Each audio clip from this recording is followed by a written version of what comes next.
সত্যজিৎ রায়ের শুটিংয়ে প্রাক্তন ডাকাত ও বিরল নারবাসীর অবিশ্বাস্য গল্প। গুপি গাইন বাঘা বাইনের শুটিংয়ে সত্যজিৎ রায়ের সামনে বসেছিলেন এক নীরব মানুষ। কেউ ভাবতেও পারেননি তিনি একসময় রাজস্থানের সবচেয়ে ভয়ঙ্কর ডাকাত ছিলেন।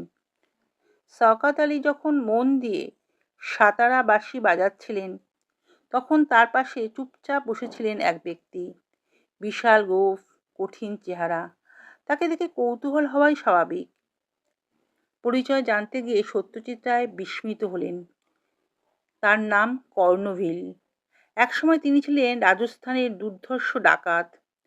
নিজেই বলেছিলেন, দুবার পুলিশ আমাকে ধরেছিল, দুবারই জেলের লোহার শিক ভেঙে পালিয়েছি।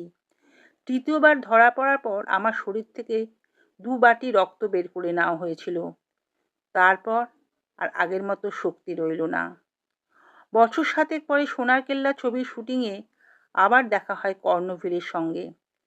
তখন তার শরীর ভেঙে গেছে, গোফের জৌলুসও নেই।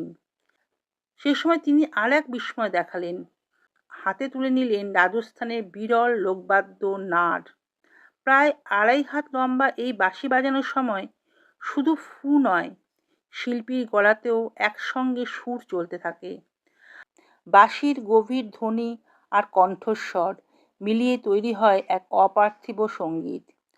কর্ণভিল জানালেন, শওকত আলী নাকি পরে তার 2টি সাতারা বাঁশি নিয়ে পাকিস্তানে চলে গিয়েছেন। এইভাবে একটি চলচ্চিত্রের শুটিং শুধু সিনেমার ইতিহাস নয়, রাজস্থানের লোকসঙ্গীত, সীমান্তের বেদনা এবং বিস্মৃত শিল্পীদের জীবনকেও সত্যজিৎ রায়ের স্মৃতিতে অমর করে রেখেছিল। গুপি গাইন বাঘা বাইনের শুটিংয়ের এই অজানা কাহিনী প্রমাণ করে সত্যজিৎ রায় শুধু সিনেমা বানাতেন না, তিনি ভারতীয় লোক সংস্কৃতির অমূল্য সম্পদও খুঁজে এনে আমাদের সামনে তুলে ধরতেন।